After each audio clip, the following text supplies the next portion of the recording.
Kate Miller Wilson, large format photographer, mother of Hmm. vulnerable children, social media presence, Hmm. someone who is admired by this community of Island of Misfit Toys photographers, um, and American woman. Are you in this moment in despair? Hello, and welcome to the very first ever interview on the Gribley's Folly YouTube channel. I am thrilled and honored to be able to share with you a conversation that I had with Kate Miller Wilson, a large format photographer that I discovered at a very pivotal time in my artistic journey. Kate is a huge presence in the alt photography community, which is what I call all the wayward photographers that don't quite fit in to the overly commercialized roles that we're supposed to play. And her work shows what is possible to attain when you shoot differently. Her subject matter is brave and bold and intimate and maybe a little bit controversial. She photographs her family, specifically her son, who is on the autism spectrum. Kate uses her incredibly lyrical style and the method in which she photographs to describe the relationship that she has with her son and to describe motherhood. And she's also very cognizant of the dark times in which we are living. So I was very honored when Kate accepted my invitation to appear on the channel as our first ever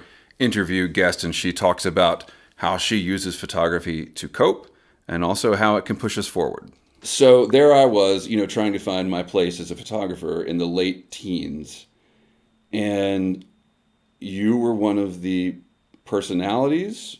I think that might be a kind of a big word for what you were trying to do at the time, but you were one of the working artists that I found, Hmm.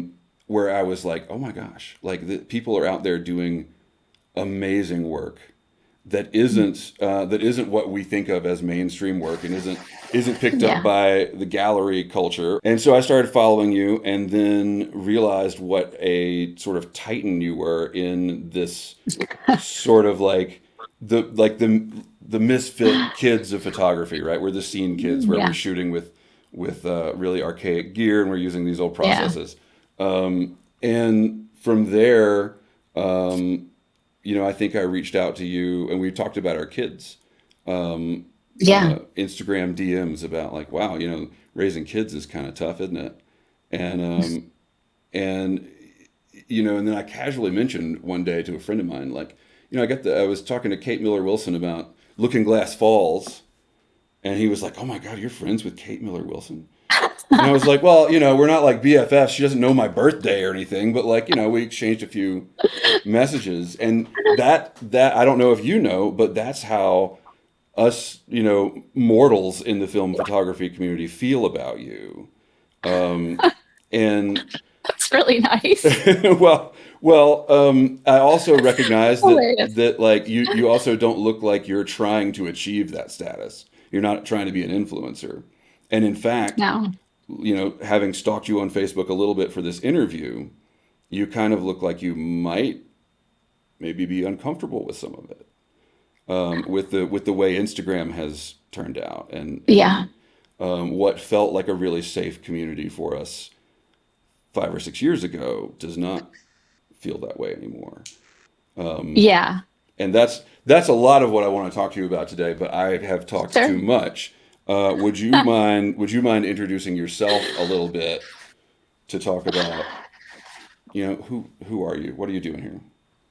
Yeah, sure. Sure. I'm primarily a large format photographer, usually 4 by 5. I have 8 by 10 also, but um, I 4 by 5 is my favorite format. Um, and I've been shooting for like 12 years. Started out in digital, did a lot, just got obsessed with, just that whole like being able to control what you make of a scene and the emotion that is conveyed in it, and taught myself with digital how to, get the type of photo that I wanted to get and get that instant feedback when you're shooting digital, which is great. I would do like 200 or 300 photos a day and just obsessed. I think there's a certain, that hyper focus I'm not I'm not diagnosed as any particular kind of neurodivergent, but I both my children are, so I think there's probably something going on. Um, but yeah, then I just gradually moved to film, and from there very quickly to large format, and I've been shooting large format for like 8 years, I think. Um, So just real quick, yeah, you moved over to film and then very quickly to large format. I guess you yeah, decided life wasn't hard enough. Is that right. you're like I've just got too much Well, money and time. yeah, I'll just switch to large yeah. format. Okay. Yeah, I mean, there is something to that. Like, not the money and time part because that's always limited, but the challenge.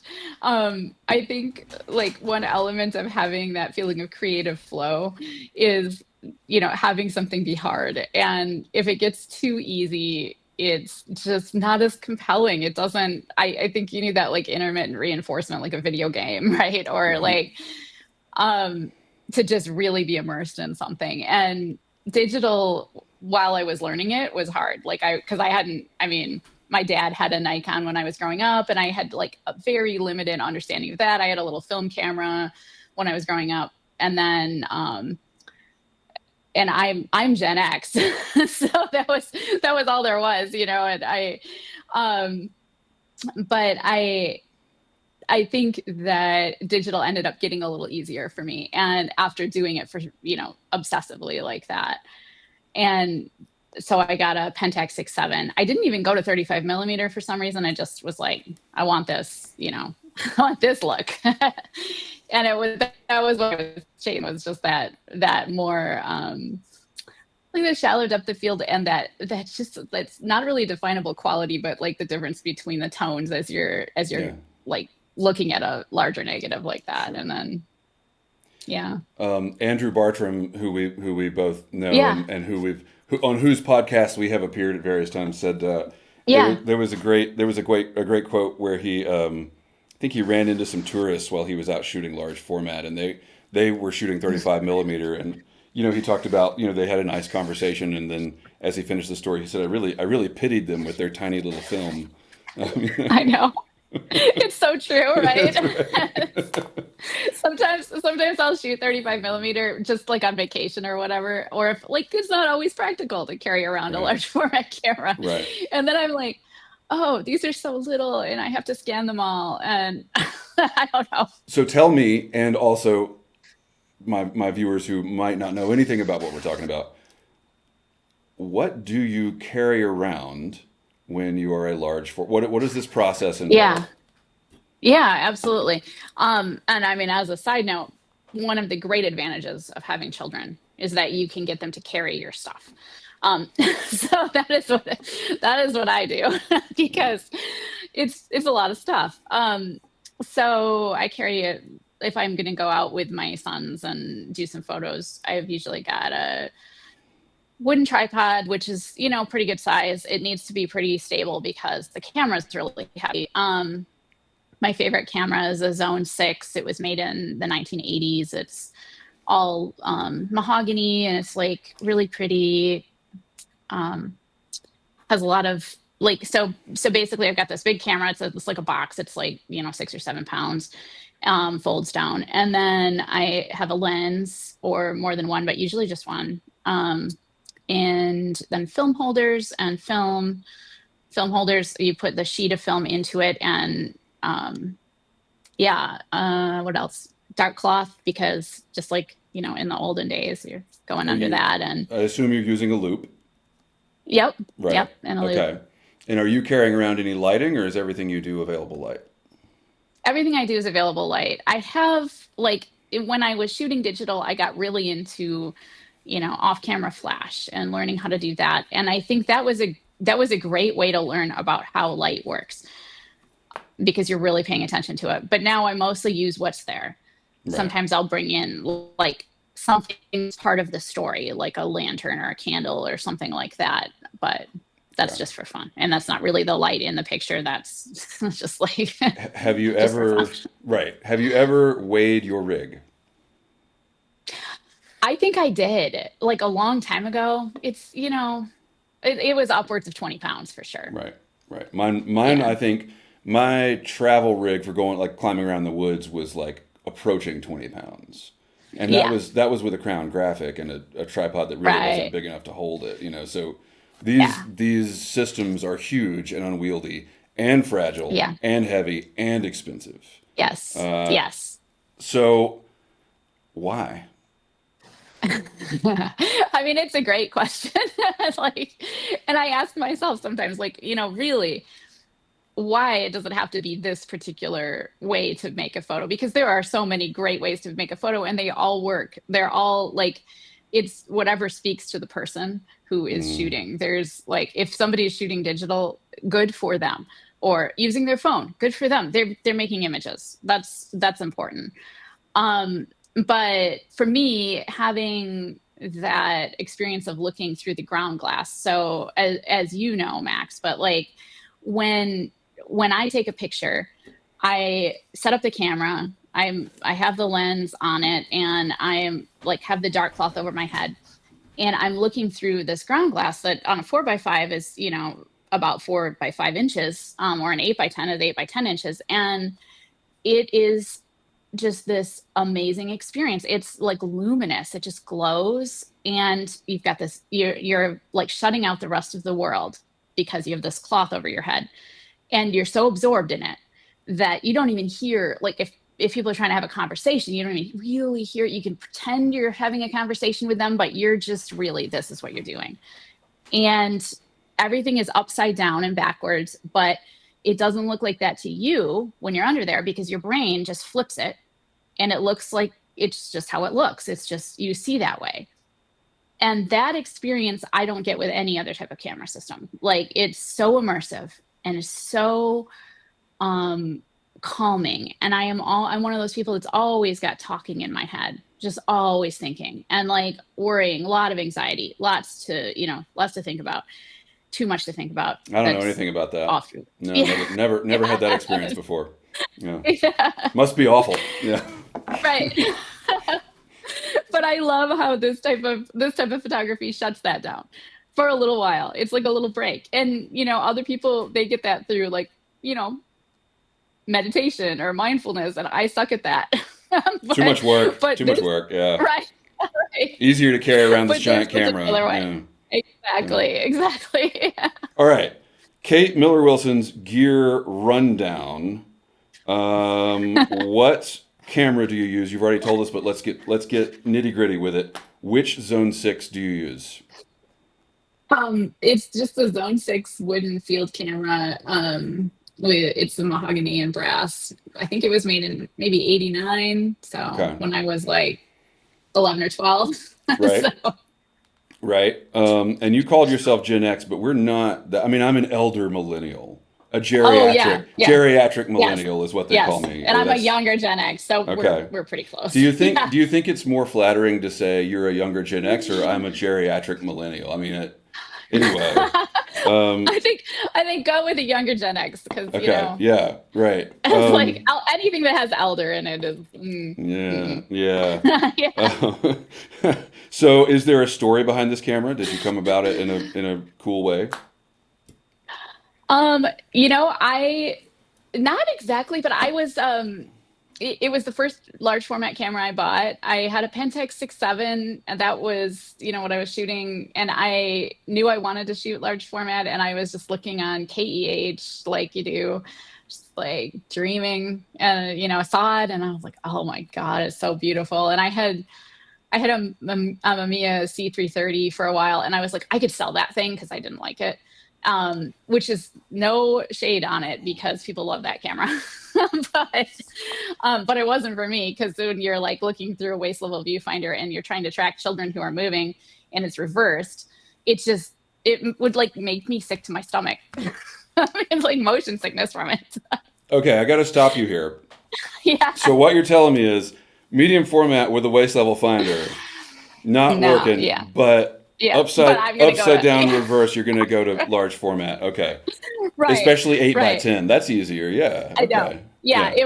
it was nuts. I know, I know. Yeah, so I decided I sold that thing and I was like, okay, I'm getting this Stone 6. And it came and I didn't have a lens for it. I didn't have anything for it. I hadn't really thought it through. I was just like, this is for me. And then my parents were like, "You need a lens. We'll buy you a lens," which was so nice of them. And they've been really supportive with everything. And so they got me my first lens, which is the one I still use most. And And what is it? Give us it's all the just, it details. is, yeah, it is 150 millimeter Schneider Xenar f3.5. It's like this It's very D very series, nice. really, like, in an old dial set comfort shutter that no one will repair. And this one, I'm knocking on wood, works. I have another one exactly like it where the shutter doesn't work. And I have another lens that I really like that is in that same shutter, and that shutter doesn't work. So So I'm like always trying to. for those who don't know, large format lenses and shutters are two different things. The shutter isn't part of the Mhm. camera, so you can have a Right. lens that's gorgeous but a shutter that doesn't work. Yep. This is a very arcane way of. I mean, I feel like if we keep Yep. explaining large format to people that have no idea what we're talking about, we're going to take another hour. It's I that know. arcane. It's, It's yeah. incredibly compared to here's a shot on my iPhone. Yeah. It's Yeah. an entirely different Right. self torture device. Yeah, It is. And it's so niche. It's like you just get into it and then you get deeper and deeper into it. And yeah. But right, basically, it's heartbreaking sometimes because the gear we're using is so old. This is not stuff that is made anymore, or not very right. often. And we're all dealing with this used gear. If you're like a lot of people, you're going to shoot stuff from the 80s and 90s that are in like shutters that are in pretty decent shape. For some reason, I love the look of like really old lenses. I just love that look. And so I have these old lenses that are like, you just don't know what's going to happen with them. But yeah, so You, it's you, made, that lens is made around 1930. right. Yeah.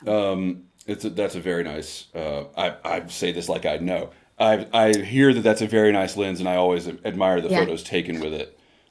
You were one of the first people to shoot the Aero Ektar that I came across. I knew what the Yeah. Aero Ektar was, and you know, there's a few people on Flickr shooting it in like the early teens. Hmm. You were the first person I saw that kind of consistently shot it. I had a friend with one. Yeah. I don't think I ever shot it, but so all right, so Yeah. that's your I love that. yeah, and what a great history on that lens too, which we would Hmm. talk about if we I had love 4 hours to to. get into. Right. So you've got a Zone 6, you've got the Schneider Hmm. 153.5, and tell us about your Yep. tripod because you know, amateurs talk Yep. cameras and professionals talk tripods. Yeah. It's a wooden Burlbuck tripod. So I got a wooden one because I was like, oh, I've got a wooden field camera. I want it to be awesome. I mean, you don't do this if you're Right, it's not a practical, I don't like the word hobby, but it's not a practical art. you you're gonna be hauling stuff around. You got stuff that's old, and I don't know. So I was like, I want it all to be wood. hmm, But I've been really happy with it because it's heavy and that makes it stable. And it it's not, it actually works really well. I've had it in the water. I've had it in the like rivers while I was photographing really. my son. Yeah, I'll stand in the river with it. It does fine. It's supposed to be better for like vibration dampening than other materials for some reason. That's what they say. Yeah, I don't know. I don't I even mean, I worry could that much see about that that. stuff. Yeah, But right. yeah. Well, your photos don't rely on sharpness No. like some do. No, Yeah, absolutely. Right. right. Right. Do you have a geared head for your tripod? No, I don't. It's a weird head. It's a ball head, which sounds like I hate myself because that's where if you're shooting large format and you have a ball head on your tripod, the thing is just like, whoa, Right. it's really tricky. But it actually is like a center column, so you can control Okay. it better. Um, but yeah, it's Okay. great. My only complaint is that even folded down, it's huge. So when Right. I like fly with it or anything, it has to be a checked bag, and that's annoying. Right. But What yeah. film do you use? Mostly Fomapan 100, because it's cheap, and I like it.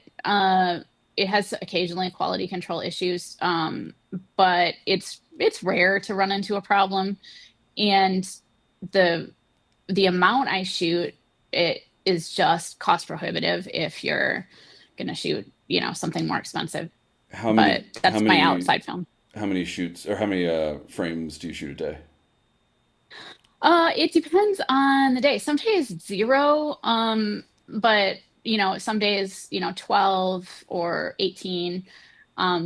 I shoot in sets of 6 because I develop in sets of 6. What are you using to develop? What tank?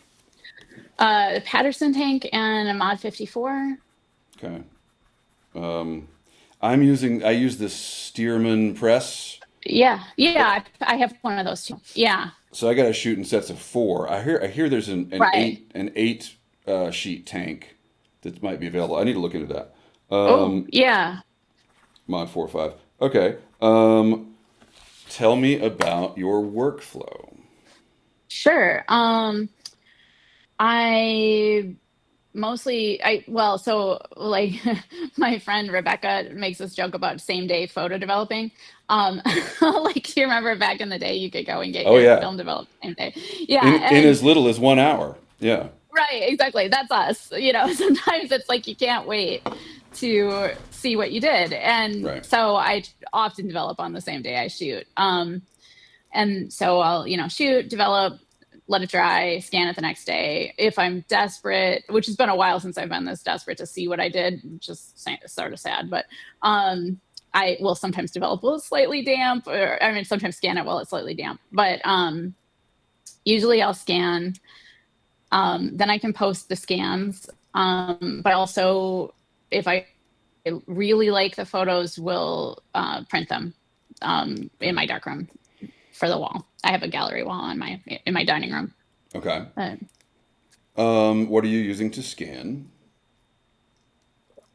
an Epson V800. Okay. It's kind of an older one. Can you do a 4 by 5 sheet in a single pass? Yes, you can. Yes, I when I first started shooting 4 by 5, I had to do the 2 pass and stitch Right. it together in Photoshop, and Yeah. that's a pain. That's But when you really hate yourself. There's two kinds of hating yeah, yourself. There's the fun yeah, kind and the other kind. Yeah. right, Um, exactly. Yeah. so we could debate this if we well, if you want to, but I photograph my negatives with a macro lens and my Sony A7, Yeah. and I'm kind of evangelistic about it because it's super quick and super sharp. Is it? And you That is can, awesome. if you want to do stitching in post, you can get ridiculous resolution. I did Yeah. a 40 by 50 print for a client a couple of years ago now, and I believe in the long dimension I had 15,000 pixels. Oh my gosh. Yeah, that's amazing. That must have been a huge file. Also, Yeah, kind of self-torturing. Yeah, yeah. for sure. Yeah, no, I think I've been kind of waiting for my scanner to die because I know it will at some point, and it gets a lot of use. And I'm just like, oh, okay, don't die, please don't die, because I don't want to learn how to do that. Um, but when the time comes, that's my plan because it does Yeah. seem like a good way to go. So, you're a developer? What developer to use? Mostly Legacy Pro L110, but it's like HC 110. Okay, It's from Freestyle. They have it. gotcha. Um, So the thing, so that's all like the standard, analog photographer boxes checked. What I want to ask you about is how do you organize all these negatives and all the files? Because this is I don't. I don't. very good. Okay, there's our Like, answer. I organize them in a pile next to the scanner, and then I Hmm. think, oh, this is the day you need to put all these in sleeves, and then I do, and that is Okay. it. And do you put them in individual sleeves, or are you using sheets in a binder, or Yeah, sheets in a binder, okay? and they're not like, I don't write anything on the spot. You're supposed to write like Of course anything. not. I just Why would you do like it's that? like No. that binder is roughly for that year or two or half a year, Okay. depending on how much I'm shooting. I But just I love going back through my old binders and imagining myself because I'm looking at one from 2007 right now. I'm yeah, imagining 2007 Max, seeing the place where you could write things and being like, right. you know what, future Max, screw you. Like Right, that's, exactly. that's Yep, yep, yep. And like I've had to go back. Like there have been times like this happened, I don't know, like a year or so ago. I was like, I need this specific negative. And I like where I is it? eventually found it, but it was like looking and looking. Is there? So I have. All right. I'll try to stick with the questions in my head in order. Um, Yeah. how do you organize your digital files? Again, no. You don't. Right. Okay. I Cool. mean, they're by date in Lightroom. Right. Um, and So that's you're it. using Lightroom. Okay, that was going to be the next I'm question. using All right. Lightroom. Yeah. Okay. I sometimes I think about the negatives because I don't shoot weddings. I did for a while do like family shoots and stuff like that. Um, but the social aspect of that is challenging for me. Like I can't put myself at ease, let alone someone else. so Right. I don't really do that. And I don't shoot a lot of digital anymore, except like on family trips or whatever. And so having the negatives, that's my backup. It's like, oh, I if I lose the digital files, I can still spend my time sorting through and finding that negative that I know exists and Right. rescan Well, it. so But I think that answers this question. This is the question I forgot. yeah, Um, could you get a high quality enough scan that you would throw away the negative? no. Right. Okay. I mean, I probably could get a really good, I mean, I can get a good quality scan. But you would never. And my, There's. Yeah. yeah, the negative is my backup. And I like, I also feel like the way we see a photo changes over time so much that like, I would like to be able to see that a whole new way. And I mean, you could do that. If you had a good scan, you could re-edit it, Sure. right? But I don't know. Do you? I'm sure you know you've been doing this a long time. You said 12 years. Yeah. Have you had the experience where you go back and look at the way that you processed your early photos and you're like, what was I thinking, man? Like, Oh, for sure, yeah, right? Like, yeah, I feel like some of that is, it's based on trends of the time, mm-hmm, It's like this is what a photo is supposed to look like. This is what a portrait's supposed to look like, all of this like the backlight and yeah, and that's great. Uh, but like sometimes I'm just like I don't even know. I don't know why I saw it that way. After I switched to film, it got more consistent. Like I don't look at my older film work and think, why did I edit it that way? right. I'm that way Because too. it's not, yeah. The color stuff, though, man. Like, I feel like, Oh yeah, my God. Yeah. we just, Yeah. my clients have always been happy with the photos, and maybe that's because they're also stuck in the trends of the time. you Yeah. know Yeah. and but sometimes I look back and I'm like, wow, I can that trend is all over that photo. you know Right. No, I know exactly. Yeah. yeah, Yep. yeah. Okay, so I think that we've covered the tech stuff. Sure. So for the nerds watching, congratulations, you found this section. You looked through until you found where we were talking about all the gritty details. At this point, and this will probably be the cold open for our video. Okay. I want to talk about some real shit. Are you ready to do that? Yeah. Yeah, Okay. absolutely. Kate Miller Wilson, large format photographer, mother of Hmm. vulnerable children. I mean, what mother Yep. isn't? But Right. but also social media presence. Hmm. Someone who is admired by this community of Island of Misfit Toys photographers, and American woman. Are you in this moment in despair? I mean, I despair indicates a lack of resilience. So I'm not going to quite go there.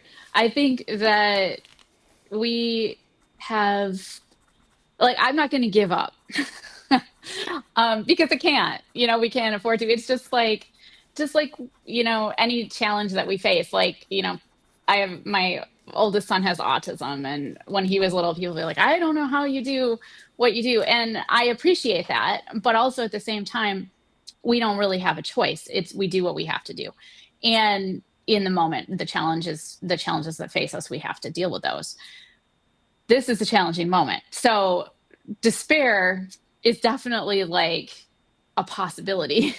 Hmm. um, I hope never to be there. But I do think it's particularly bleak for our society, our democracy, our country, um, women, people with special needs, any any marginalized group for sure. So I'll stop you right there and say, Mhm. um, I'm in despair. Can you fix me? Can you tell me? Like, I mean, so I don't know. to be very frank and honest with you, one Yeah. of the reasons I wanted to interview you for the first interview ever on my channel is, um, I don't even know if I want to do this anymore. Yeah, I hear you. Like, Yeah. I look at the work that I was shooting in 2019 when I first found you, and I look at the way the outlets that we have are playing into the society that we have, Yeah. if not shaping and directing the society that we Yeah. have. And I don't want to put my photos on that thing. Yeah. And No, I get that. you know, and and so for context that not everyone will have, you are Hmm. from Minnesota and you are local Yeah. to the I mean, I don't know what word we want to use, the fascist oppression of Yeah. ICE, and the murders of American citizens Yeah. that have taken place, and that's in your backyard. Yeah. Yeah. I mean, I am 45 minutes outside of Minneapolis, so Hmm. I have a little bit of distance from it. But at the same time, ICE was at the high school that, my younger kid goes to the middle school of the school district, and ICE was at the high school, and they were talking about that. ICE was at the grocery store in our town, and it was definitely, I went to the couple of protests in Minneapolis, and we did some, even out further where it's more conservative where we live. There was actually a lot of support, that was encouraging. Right. But Yeah. yeah, it's all happening. It was all happening right here. I think that I can see probably two obvious reasons that you're not in despair and I am. One is that you're probably just a better person than I am I don't think so. in terms of your optimism and your resilience that I think anyone who has followed you for a while has seen. I don't have the buoyancy to not Hmm. fall into despair. But I, what you Yeah. said, despair indicates a lack of resilience. I think that's probably true in my case. I'm just not resilient enough for some of this stuff. And so the other thing though is, and we haven't gotten into your deep background, but for me, photography and democracy are inseparable. Yeah. And so when I see the decline of one coinciding with the decline of the other, I go to some really dark places. Yes. And it's, perhaps that's not the same for you because the journalism thing wasn't as strong in your background. But I'm assuming a lot about your background, so maybe now is a good time to ask. When you were a little girl, did you think of yourself, one day I'll have a wooden tripod and a giant camera? No. That's not always been your dream? No, no, but I have been a writer my Hmm. whole life, and did work like briefly in journalism, in Okay. college, and but have been a professional writer, which is also something that is changing dramatically and deeply under threat. Yeah. So yeah, I mean, I think all of any kind of art is tied up in, the AI thing. The AI thing is tied up in truth and how we perceive that, and then that is also involved in what's going on with our democracy right now. And it's like everything is sort of tangled together. I was going to say braided, but that sounds too intentional. It's not. It's like it's more of a I snarl. Yeah. Brady. It sounds too competent. Yeah. I think it's Yeah. definitely intentional that these things are happening Yes, together. you're right. You're right. I see what you're saying. Yes. So I just mentioned I lost a hard drive, had to replace this hard Yeah. drive. And in doing my research, what drives are reliable, whatever. But I came across a lot of Reddit threads that said, the way the tech sector is moving, they don't want us to have hard drives anymore. I mean, Mm, look at what Adobe does. It's like you still own your photos, but all the right. organization, that's a proprietary thing. And as we mentioned, Yes. if you have an archive that's 20 years old, you're not going to leave Adobe. No. Even if No, you get it's to true. keep your photos, all those tags, all the hierarchies, all the directories, that belongs Yep. to Adobe. And I think Yep. these big tech giants don't want us. Number one, they don't care if you create work. If you're just a regular Right. person, they just want to serve you ads. They're not Yes. there to support your art. If you are Right. creating work, they want it on their servers, not on your Yeah. home hard drive. Right. And it's very different from the world I grew up in, where Yeah. your hard drive was everything. You're. Yeah. I mean, I remember when I first got my 128 megabyte hard drive for my computer in 1998. I mean, Right. that was a big Right. deal, Yeah. It's you know. like, yeah. And nowadays, Yeah. that's like 7 or 8 wedding photos. Right. Right. So That's so true. yeah. So the other aspect of I think what drew me to your work to begin with, but also why I was so interested in interviewing you is Hmm. your at least one of your kids is on the autism spectrum, Hmm. and you've kind of mentioned that your other you said both are neurodivergent, Yeah. and without getting into too much detail, we share some aspects of our parenting journey, and that was what Yeah. our first messages to each other Yeah. on Instagram were about. And I think not to get too critical of the world at large because people mean Hmm. well, but when you're a parent and your kid gets a diagnosis and people say Hmm. you were given this challenge, this Yeah. happened. So for context, for my viewers that don't know, my child was born severely premature, and there was significant open questions for a long time about whether he was going to survive at all. And Hmm. then the prematurity world is like the autism world is very nuanced, and there's a lot of it's not a monolithic thing. But so many people said, Yeah. hey, this wouldn't be happening to you if you couldn't handle it. God Oh God. or right, God Right. gave you this challenge because you're strong enough to deal with it. And whereas another parent might not be, so God gave this challenge to you. And that's an oversimplification Yeah. of the things that people said, but my rephrase of that, what I'm basically saying is most people, they get to go and buy a standard issue kid off the shelf, and Right. you got the custom ordered kid. That's what they're Yeah. saying, but they never stop to think, would anyone custom order a kid who's going to have a harder life? Right. It's like Right. your kid was tailored to you. So there's a little bit of Yeah. this is your fault because you're so strong. Yeah. You were handed extra work. And then there's also this thing of like this is made for you, but you didn't get any choice in the matter. Yeah. So the tailored Yeah. kid idea is Yeah. is very flawed, and yet it is laid on every parent that has one of these custom It ordered is. kids, right? Absolutely. Absolutely. So Yeah. No, I've definitely had it. yeah, yeah, and as since we have that in common, and we both photograph our kids, and Hmm. your kids seem to be much more pliable than mine. Like part of when I admire your work so much, part of it is just jealousy because my kid would never, like, hey, could you look up from the iPad for 10 seconds, please? Right. It seems, and you've spoken before about this kind of photography as a way of connecting with your kids and also as a Hmm. coping mechanism. Yeah. Is that still true? Yeah, I think so. I mean, my son's now 19, my older son, his name's Ian, and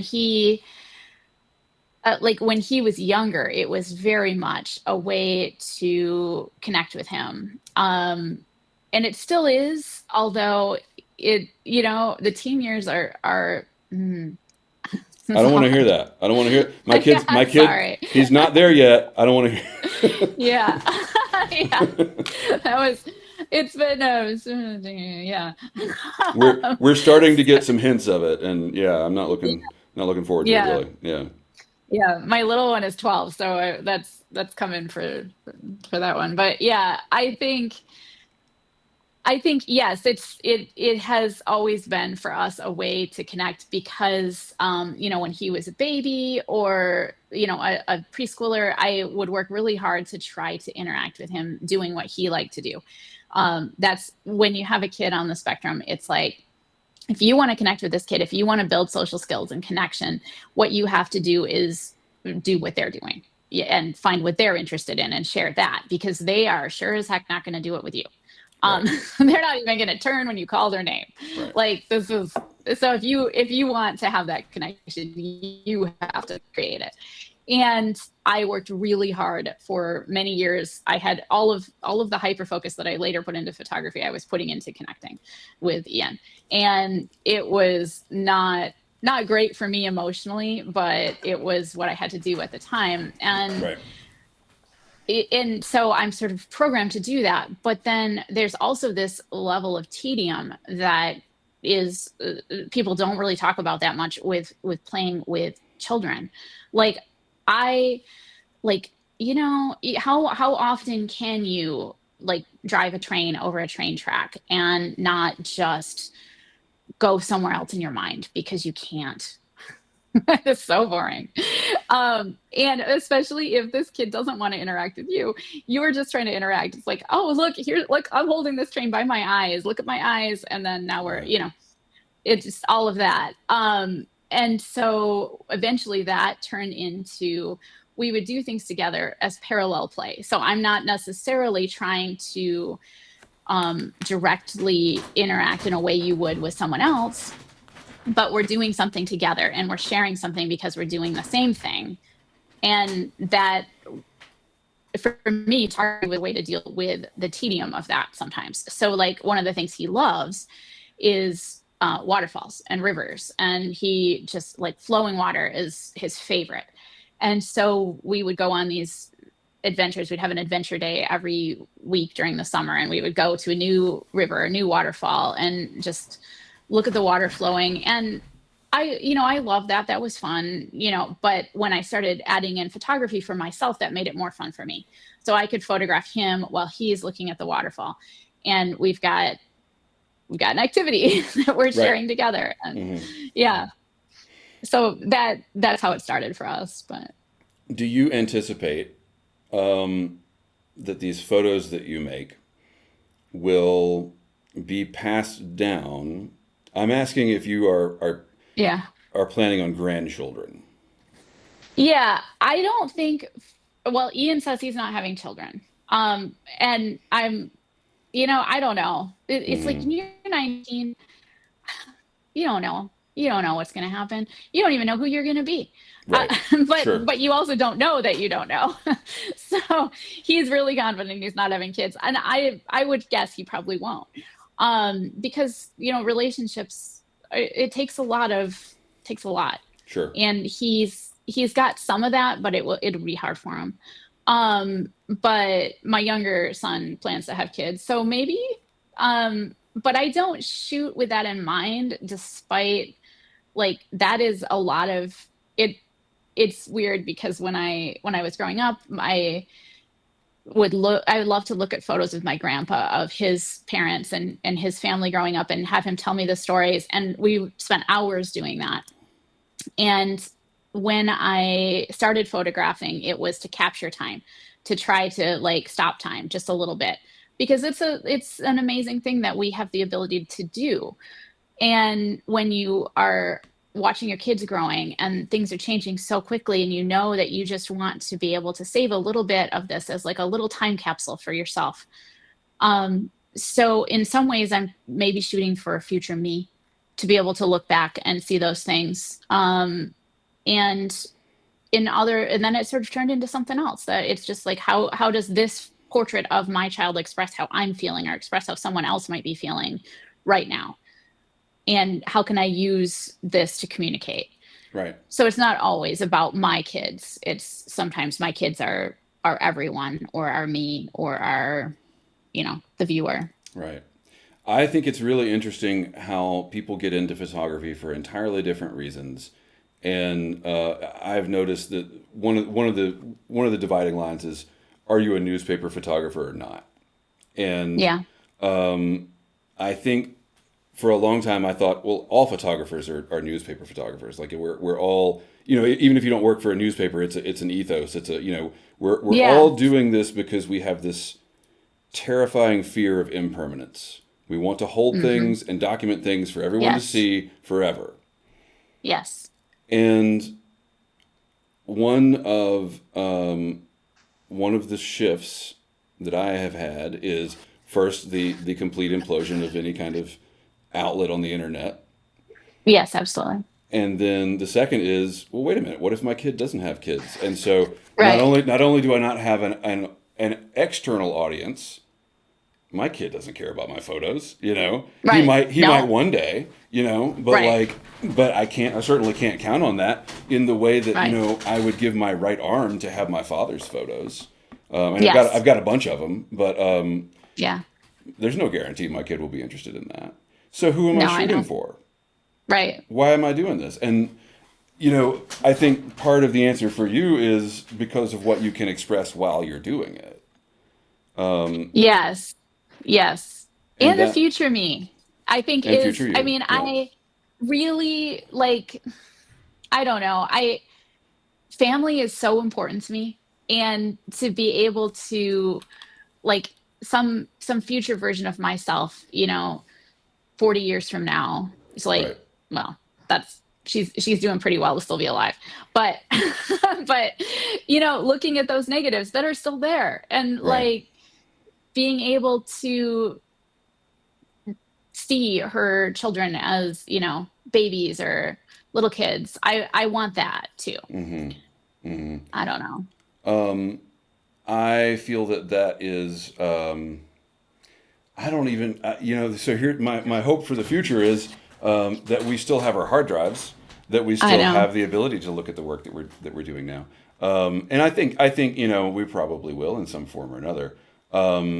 I, one of my challenges during this time has been to figure out how I feel about all that, and is it worth Yeah. still shooting. And so a couple of things have informed this. One is that I inherited not my father's but my grandfather's entire archive of slides from the 30s, 40s, 50s. Oh, And who was he shooting for?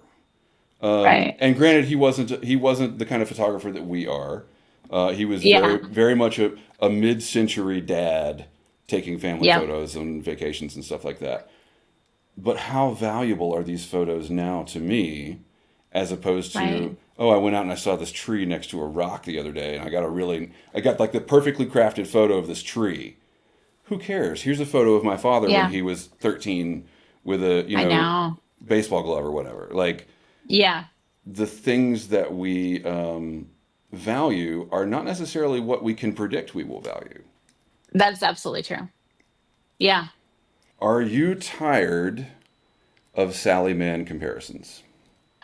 No, that is an honor. I mean, Sally Mann is my favorite photographer. So I every time people say that, I'm like, oh, thank you. I think those comparisons are well deserved. I think that, and we might butt heads on this a little bit because I'm a big fan of Sally Mann too. And for Yeah. those that don't know, Sally Mann is a photographer who was famous for taking very intimate portraits of her family, Mhm. and it became controversial. They were so intimate. Yeah. And they're also impeccably crafted and Mhm. really, really inspired. There's an emotional quality to these photos that transports parenthood and childhood and family life in general to this almost fantasy level Yeah. of drama and visual.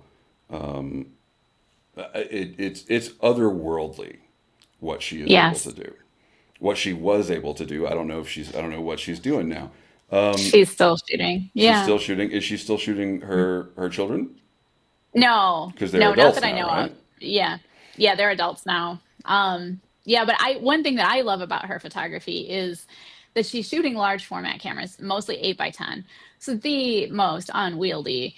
Um, but then she makes these images that look immediate, like look like something Hmm. you would get with 35 millimeter. Like Right. not that the image does, but that the The moment moment. does. It Right. looks like it's candid looking. Yeah. And that is a very hard thing to do. Like I try for that myself and it is not easy and a lot of mine don't look like that.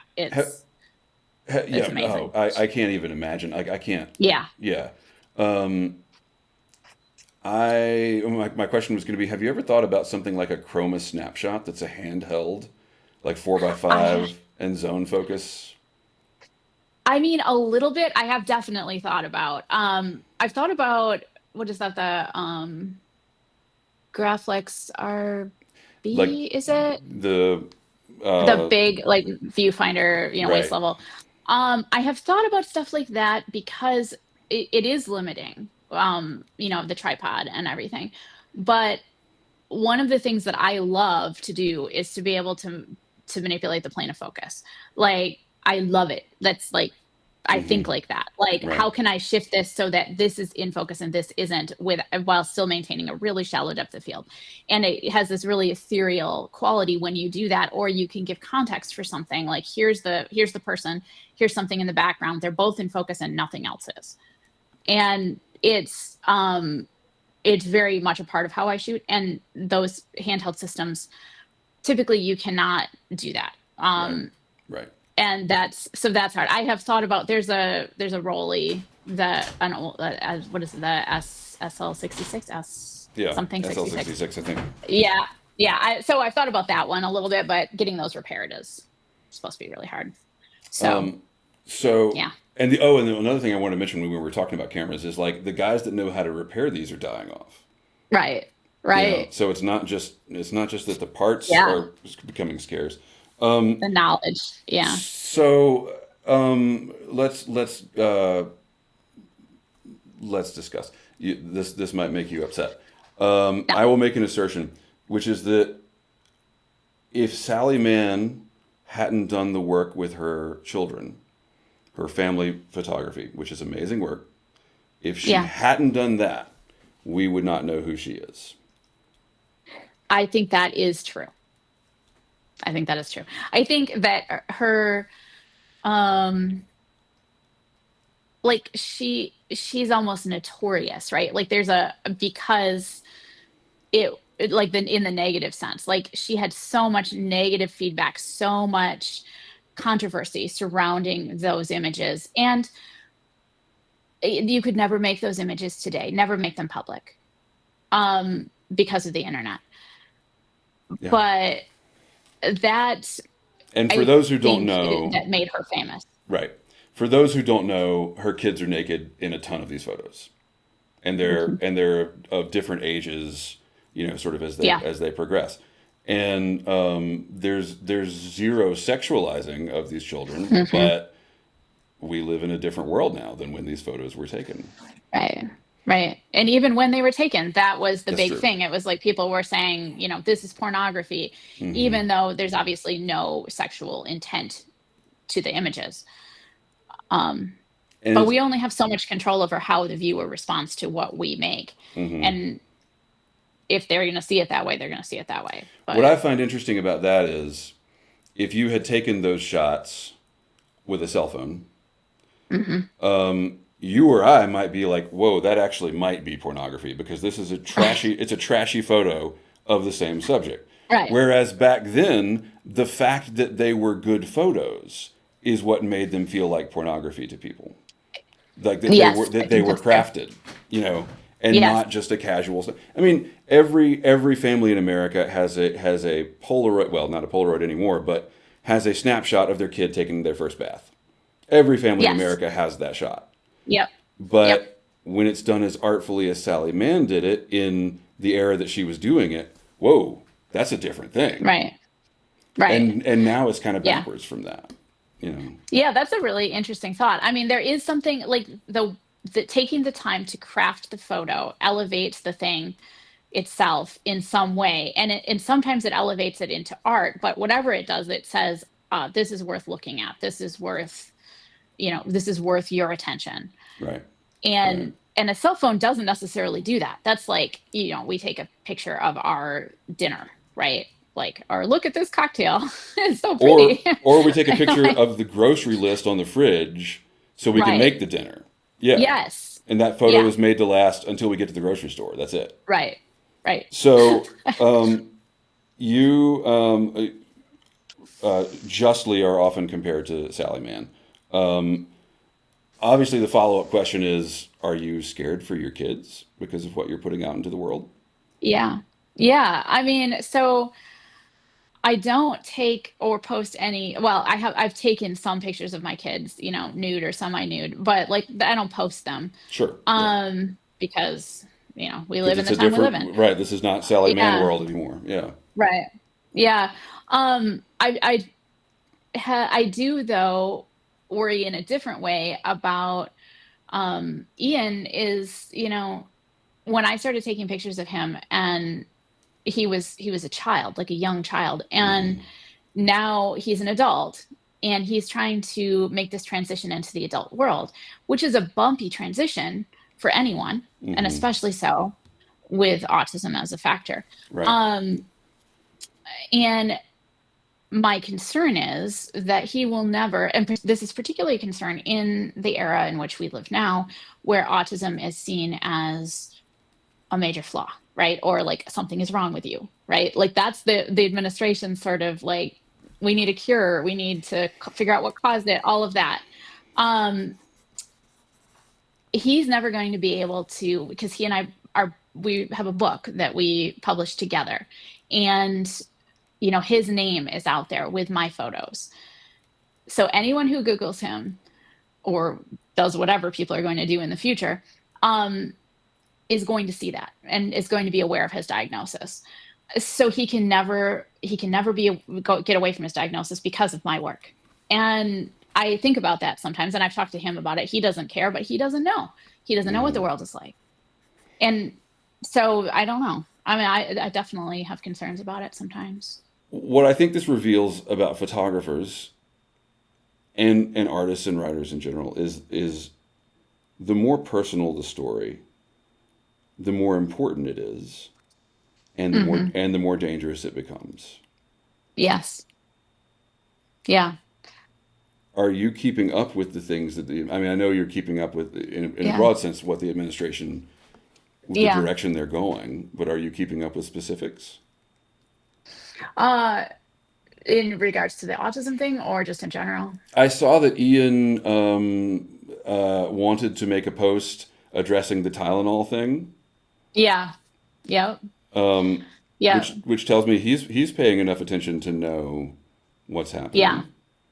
Yeah. Yeah. He definitely, I think, he's old enough now and really like, sees the way things are going. He's like, sometimes it's frustrating because he'll say things like, you know, I keep telling people never trust the government. And I'm just like, first of all, you sound like you're 80. you know but also it's such a like general view of it, like he's just Hmm. generalizing, overgeneralizing, like there are aspects of the government, yes, we can trust, right? Like, but there are some things that right now we can't, and it's more nuanced, and he naturally tends to see things in a black and white kind of way, Sure. and Right. it's easier for him to just like, you know categorize things as can trust, can't trust, government is can't trust. And so he's definitely like looking at it, but the way he's looking at it is evolving as he's growing. Hmm. And um at the same time, a couple of years ago, we would, talk to him about he's gone. So for backing up, he's gone to a school for kids with autism, a charter school in Hmm. this area. Excellent in a lot of ways, because it eliminates like the social negativity Right. and potential to be ostracized and all of that. Um, in other ways it isn't so great, because that's the worldview he's got, is like everyone is accepted. People are weird. People are, it's going to be, people are going to be okay with people being different. Mm-hmm. And that's not the reality, Right. in the whole general society. And so for the past few years, we've been trying to explain, like he'll say something and we'll be like, okay, that's good here. You can do that here. You can't do that here, or you can't say that here. Don't make that kind of joke. Don't, whatever. And he'll be like, oh, people are fine with it, or that's, I do that at school and people are fine with it. Like, that is not how it is in the world. Right. Right. And he didn't believe us. And then now, like, as this stuff has been happening, he's starting to get more of a sense of like cosm of acceptance that I've been in. Mm-hmm. And I think so that's evolved for him. And so if the way that this whole thing, like, if there's any silver lining for us, it's that he's seeing, this is the real situation, and this is like, you actually do have to take it seriously. Right. Right. I don't know. What you said about, your photos being the thing that ties him to his diagnosis, Yeah. maybe publicly, but as we know, RFK's agenda calls Yes. for a national registry of people on the autism spectrum, Yes. which Yes. Which is freaking terrifying, is right? terrifying if you have any sense of history at all. Right. And I saw, you posted a poem that directly referenced what the Nazis did with Mm-hmm. people with special needs. And do you, Mm-hmm. how do you rate the danger of your photography versus, these lists exist. The government has never had more data on anyone, not just people with special needs, but they know everything. Yeah. Do you have the sense of like, I'm just going to do whatever I want because they already know it all anyway? Is that something you feel? Um, I don't know. I mean, I guess I feel like my photography is less a threat than, all of the records that exist, the educational and medical records, which are supposed to be, confidential, but who even knows anymore? Um, so that's all out there and it's so documented. I mean, we started working with him when he was 12 months old. And there's just this, 18 years of documentation of the concerns we've had and the challenges he's faced. And so my photos, for your average person, I worry about that. I worry about, like, potential employer, or, um, you know, parents of somebody he dates, if he ever does. He's not into that. But like that kind of thing, just like a regular person looking him up and seeing my photos. I don't worry about the government as much, because I think that we're already all screwed if that's Mm-hmm. like Mm-hmm. like my photos are not the thing. Right. But Right. Yeah. Okay. So you started working with him when he was 12 months, which is early for an autism yeah, diagnosis. yeah, Do you want to talk a little bit about what led to that moment? sure, sure. Yeah, when he was born, it was nothing too unusual, although he definitely was like had a low APGAR and some issues with the birth. It was a Mm-hmm. long thing and everything. Um, and right from the beginning had some challenges. Hang on a second. Hang on a second. It was a long thing and everything. You had you created a human and Yeah. it didn't go perfectly. Right, right. It's like that whole, birth plan. You start out with a birth plan when you're with your first baby and you're like, yeah, this is what it's going to be like. Right. And like, Right. no. Speaking generally, the moms of custom ordered kids have to carry around this idea that because they were the one that created the human, anything that might be wrong with that human is their fault. Yeah. And we know this isn't true. I mean Yeah. that was Trump's whole, well, it's the moms took I Tylenol, know. right? I know. That's a really big deal. It's a really big deal I mean, because mom guilt, even if you've got a typically developing child, like my second child is, he has ADHD, but otherwise typically developing. Right. And even then, there's mom guilt. Mom guilt or parent guilt, it's probably not just limited to moms, is is a really big deal for everybody. I think we all struggle with it because you try your best and your best sometimes isn't good enough. And there's stuff that happens and life throws things at you. And those of us who have had to deal with that from the time our child is born have you never get to feel like, oh, things are, I got this, right? Right, right, It's like right. Oh, there's, I'm good with it now. yeah, Yeah. Figured it out. right. Yeah. Right. Yeah. So Yeah. that, It's definitely, yeah. yeah. I sorry that that interrupted your answer to the question of No. tell me about this moment where you realized, hey, we've got Yeah. to there's some we need to intervene here somehow. Yeah. No, it was, I mean, so with Ian, he was different right from birth. Lots of like, there was just stuff like when he was born, it was like a 37-hour labor, so I got an infection and he got the infection, and then we both had to do IV antibiotics, and then it was just like, one of those complicated things. And then it was like, failure to thrive for a while and all of that stuff. And finally I get him, his weight is up and he's seeming okay, but he never stopped screaming. He never stopped screaming. like, like we're like, oh, it's colic, except it's not just 3 hours a day. It's all day. All day. Yeah. And um and that was just like, you never could feel like, oh, I've got this figured out. I've got a happy baby. You look at people going around their lives, like taking their baby in a restaurant or anything, and just being like, how can you do that? Like, we couldn't leave Yeah. the house. Right. Um, so there was that right away, and like just bonding was challenging. I didn't, I mean, I really wanted to be a mom. I wanted to be a mom my entire life, and like there he is, and it's like no eye contact, no, he never stops crying, and it was not what I envisioned for sure.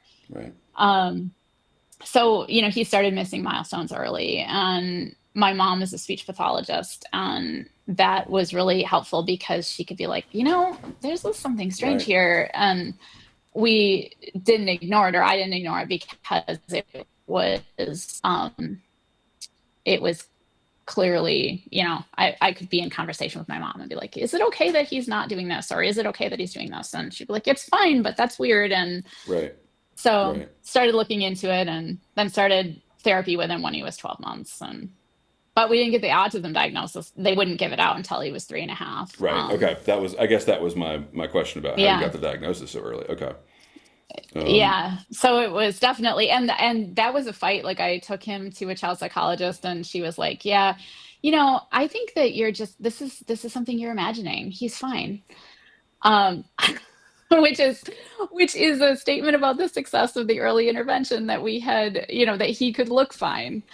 Right. Um, but it was because of the work, and he is fine. He's just different. Mm-hmm. And it was, yeah.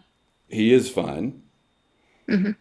What do you then say to the parents of level three kids Right. who can't form a word, Right. who for whom the basics of life, bathing, eating, is incredibly difficult? What do you Yeah. say to those parents who say, "My kid is not fine, and our kids have the same Right. diagnosis, so stop Yeah. minimizing my issues"? Absolutely. Absolutely. And I mean, and I don't even want to minimize what we have, because Right. Right. this transition to independence, I don't know if he's ever going to be independent, honestly. Like, we're working toward that. And Mm-hmm. I'm more optimistic about it, but we have had to give up on, for them, this came earlier. For us, it came in high school, having to give up on all of the things we envisioned. Like, everything I worked toward there at the time when he was little, people would say to us, if you do enough, he may lose his diagnosis. If you work hard enough, he may lose his diagnosis. And that was, for a long time, I was like, oh, he's, we're gonna work our asses off, and he is going to be, you know, a little quirky. like, but that's not the way of it. Mm-hmm. And I mean, for some kids it might be, but I kind of question that now. Um, but fine is fine is like, it's like defining successful. It's Right. like, Right. what is that? It's if he's happy, or if a child is happy, that's great. They are fine. Or if they're at least reasonably happy. I don't know if any of us are. Sure. you Right. know. Right. Right. Yeah. Um, but that should never minimize the challenge and the impact on a family and the impact on the parents. And I think that we are living in a time, or we at least were living in a time, which in a lot of ways is better than the time we're living in now, when autism acceptance, or acceptance of people with neurodivergence or special needs, in a way, we weren't allowed as parents to say, Right. this is really, really freaking hard. Right. Um, Right. that was not allowed. That was like saying, I don't accept my child, or I'm putting my own stuff on this. But we are humans and we've got our own stuff. And it's so, for the level 3 parent, they had to deal with that earlier. They had to deal with Yeah. that before I did, and they have to deal with it every day. And they have, I, and it sucks. And Yeah. at the same time, maybe the kids, like, if their kid is happy, Mm-hmm. Right. good. That's Right. not, doesn't make them fine. They might not be fine, because we all have our hopes of what we want, Yeah. what we imagine for our kids. If you want to make God laugh, plan. Right. Yeah. Right. What is it about your photos and Sally Mann's photos that is different, and how much of that is would you be doing the work that you're doing if you didn't have custom ordered kids? I have no idea. I mean, I might about a different thing. Like, I don't know. I don't really, it's hard to even, at this point in my life, it's hard to imagine who I would even be without, because I've been changed by the experience Mm-hmm. of raising these kids. Um, but I think that art requires, to be effective, to really speak to somebody and connect with somebody, it requires a certain level of vulnerability. And that I happen to have this particular way of conveying that, and of sharing this part of my life. This is a vulnerability I have. Like, I'm dealing with this challenge, and my children are dealing with this challenge. Um, I don't know. I don't know. Right. Right. Yeah. It's tough to imagine any other life than the one you have. Yeah. Right. Yeah. So I want to talk about Instagram and social media, and Yeah. as a lead into that, where should people go to see your work? Mostly just Instagram right now. I have a very old Flickr that, is there. I still have the pro thing, and I'm always like, why do I still have the pro thing? But I don't know. Yeah. Flickr used to be so great. Um, and I wish I could go back to it. And I've tried a few times, but, um, and Instagram used to be so great. Like, there isn't anything that's great now like that. But I am on Instagram, and I do still post. For a while, I didn't after the election. I just couldn't for a while. Mm-hmm. And now I'm back to posting. I still feel like I took some time off from shooting as regularly, which is very weird for me, because part of how I do what I do is, like, sometimes it's discipline. I don't wait for inspiration, because inspiration is fickle. Right. um so you just have to do it, and you have to do it even when things are hard or whatever, right? But I took some time off, and now I'm back to shooting and trying to be more regular in posting too, because I do feel like some of the motivation for shooting, and some of the motivation we have for creating, is, at least for me, is connection. um and if I don't have an audience, then that isn't there. Like, I don't get, I mean, I can put some things in shows locally, or wherever, right? But again, you don't really have that direct connection with people, and Instagram does provide that, Right. um Right. Do you as challenging as it is. do you well, you just said that you do, but I mean, you feel that Mhm. Instagram provides a direct connection with people? I do. Which that to me, there's a value in that. Hmm. Does it outweigh, the issues, which are significant? What issues? So a few things. There are a bunch of them, right? Like, so one, um, algorithm isn't the same as, just like, you don't see the photos of the people you're following Right. necessarily. It's it's sort of like fickle. It may like you at one point and not at another point, and nobody may see your images, or only a few people. And if you confuse likes with the value of your image, or views with the value of your image, then that can be a real problem. I don't particularly. I mean, I'm not. I'm still bummed if something I post doesn't get a lot of likes. But it's not. I'm not like, oh, that's because the photo sucks. Hmm. But so there's that part. It isn't really a measure of the success of your image because of the algorithm being in the way of that. But as a social connection, it's really good.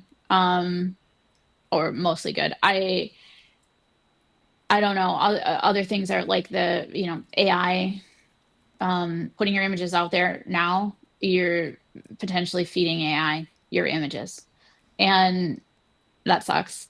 Yeah. Um, and then, there's just the political, oh God, right?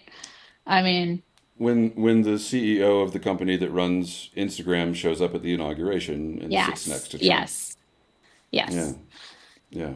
yeah, I haven't deleted my account. I've deleted every single photo except for one that just says, "Here's how to find me if you want to talk to me." And yeah, I had taken Instagram off my phone for months and months until I put it back on because I'll be using it to promote this yeah, interview. But yeah, this is something I struggle with greatly. And my Instagram journey was, I started in 2019 doing this thing, wanted hmm, to promote the work. I took a picture of a friend of mine who happens to be a celebrity, and all of a sudden, my account tripled overnight when she shared yeah, it. And then yeah. that was in 2021, and I never got another net follower. It would go up two and down two, and up one and Oh, down yeah, three, and never, ever, nothing ever happened because that was the same time where everything switched to reels. yeah, And that was it. It's like, okay, photography really isn't a thing anymore. right. And that's, back to our original thing of the despair that Yes, is this thing that I've spent my life honing and crafting and investing in, is this even still a thing? Is this relevant? absolutely, absolutely. I mean, I even so every time something happens, in something that sucks happens, and it's happening to someone who is not me, um I feel like my post or my photo is not relevant to that topic and is a distraction from it. Sometimes I have that feeling, and so I hesitate to Hmm. make art about something. I can't make art about something that isn't about me, or that I'm not. That sounds like really self-centered, but Sure. Yeah. what I Right. mean is I have to have a personal investment and my perspective. My art is my perspective, and if I don't have a perspective on it, and it's not, the story's not about me, I can't really create. It would be like taking over someone else's art or someone else's story, and I can't do that.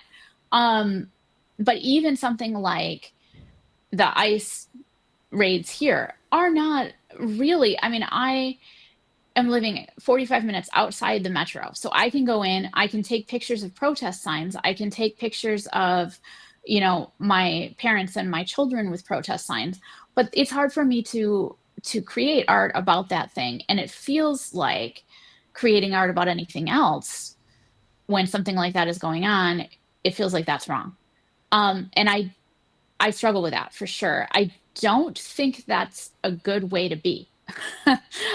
Because I think that art serves a number of different purposes, and it's not always about speaking to the events of the moment. It's about, our humanity, the way that we share this world together and these perspectives, or the bridge between, here's what it's like to be me and here's what it's like to be Right. you. But yeah. It's complicated. It's a strange time to be creative and to be shooting, and particularly in an art where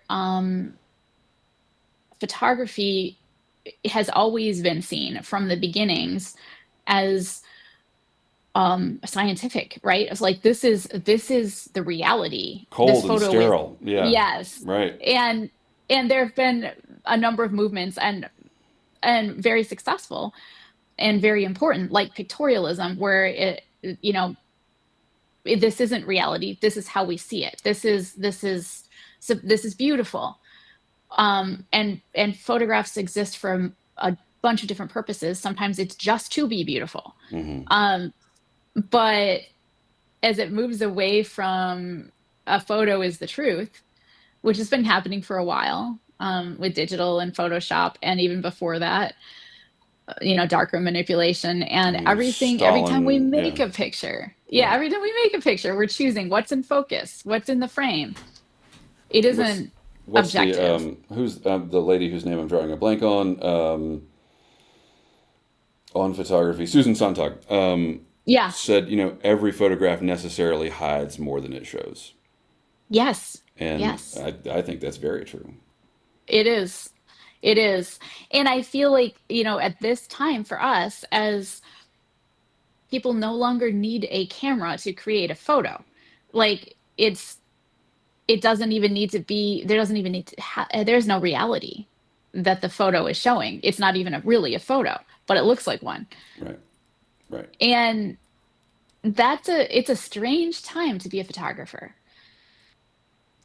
Back to my grandfather. He bought Yeah. an Argus C3 in 1947 or whatever, and Yeah. that was when it's post-war, and America is a very affluent society compared to the rest of the world, and most Hmm. people went out and bought a camera, Yeah. and that camera in particular was sort of a milestone in making photography a popular medium that most people could do, Yeah. and now most people can shoot more photos in a day than my grandfather shot in his life. I mean, Yes. I think I have 300 slides. Well, you've already said Right. you shot 300 photos a day for a while. I did. Yeah. And so has the value of each photo become that decrease that we shoot today? Not of yours Right. specifically, but I No. mean, it's supply and demand. We have a glut. Right. Yeah. Yeah, and the way we interact with a photo. I mean, like speaking about Instagram again, like you're, you're looking at it for 1 second. Your photo has to be so good and not even, but good in a very specific way. It has to be like, it has to be a vertical orientation. Yep. Um, it has to have a subject large enough in the frame that it can be seen. It has to have enough contrast to stop the scroll of that person enough for them to double tap it to like it. But that is not the same as when you're walking along and you see a photo on a wall and it's a beautiful print and you stop and you look at it and you spend, even 60 seconds just being with that photo. Hmm. That is not how we experience photos now. And sometimes that changes how we shoot. If we're thinking about, putting it on Instagram, like I'm less likely to shoot in a landscape format. It's, Yeah. Yeah. It's and not only that, when you put those photos on there, the platform itself is not designed to show photos. It's designed to scroll, because mhm, that way they serve more ads. And right. the novelty is not in the image, it's in what's the next image? What's the next image? Oh, and there's an Yeah. ad. What's the next image? And so Yeah. that's another thing that I had, sort of a moral dilemma is, like, do I want to give my work to something that is specifically devaluing my work? Like, that's part of the Right. business model, is to make people Yes. keep scrolling past my image. Yes. That's a tough It's sell.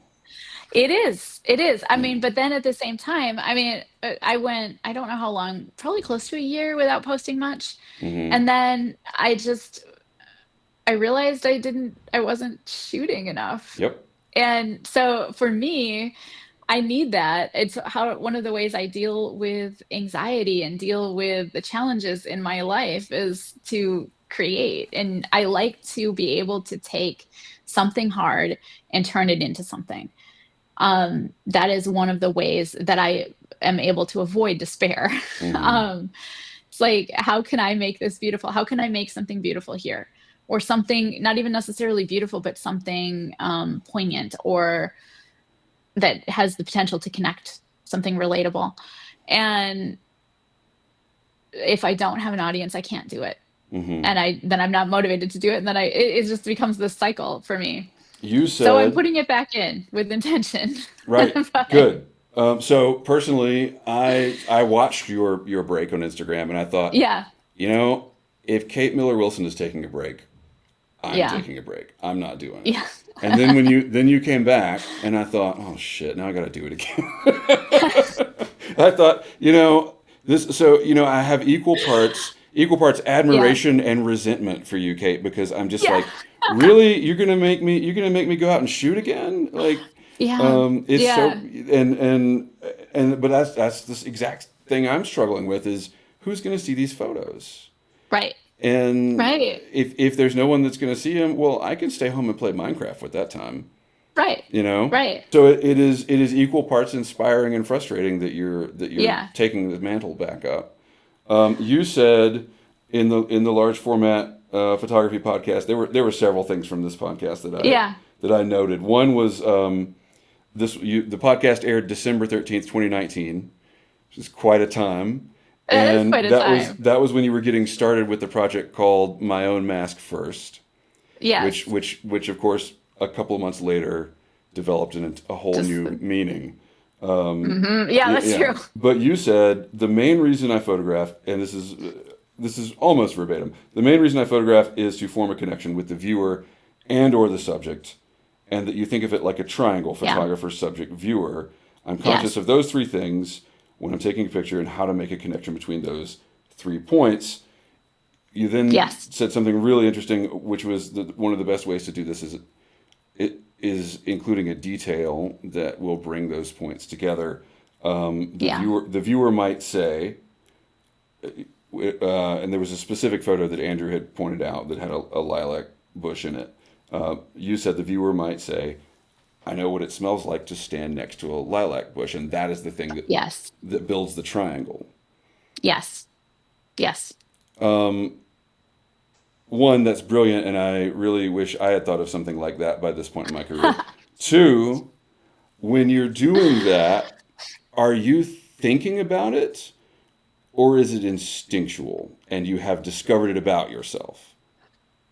Well, so early on, while I was still shooting digital, I thought I want to have a style, and I made a list of my style, like certain qualities that were going to define my work. And now I don't even remember what all of them are. But what they ended up being as a overall thing was something that would create that connection, like that would be that detail. So some kind of a sensory aspect or an emotional aspect. Or like sometimes it doesn't have a name. Like or it does, but I don't know it. Um, Something that you can jump into. Um, and so I'm not always thinking about it, but I think for it to be a photo, it needs that for me. Like for it to be a photo that I would share or that I would feel like was successful. I don't think I would feel like I had a successful image if I didn't have something. And that isn't always, sometimes it's the caption, sometimes it's something that I say Mm-hmm. that encourages a certain type of interpretation of that image. Right. It's better if I can do it all in the image, but I also, I am a writer. And so it's like hard for me to separate those things. I'm just going to scroll through your Instagram for my viewers. Okay. Because I'm realizing we haven't talked about any specific photos or anything like that. And I Yeah, don't know sure. that we need to, but Kate Miller Wilson, your work is incredibly lyrical, Thank you. very emotive. Obviously, the things everyone says about your work is it's very intimate. It's done in black and white. It's done with large format. There's a very expressive shallow depth of field, and yet you say, tapping back to this window, that you don't remember the things that make your style. Is this Yeah.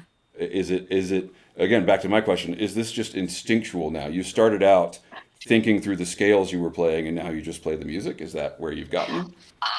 I mean, I think maybe in a way, like I remember when I was first learning about photography, first teaching myself how to take a photo, what what made a good photo, like how I would study. Okay, you need leading lines, right? Like each week I would challenge myself, do this thing, do this thing. Hmm. Um, and how initially I would have to think about that.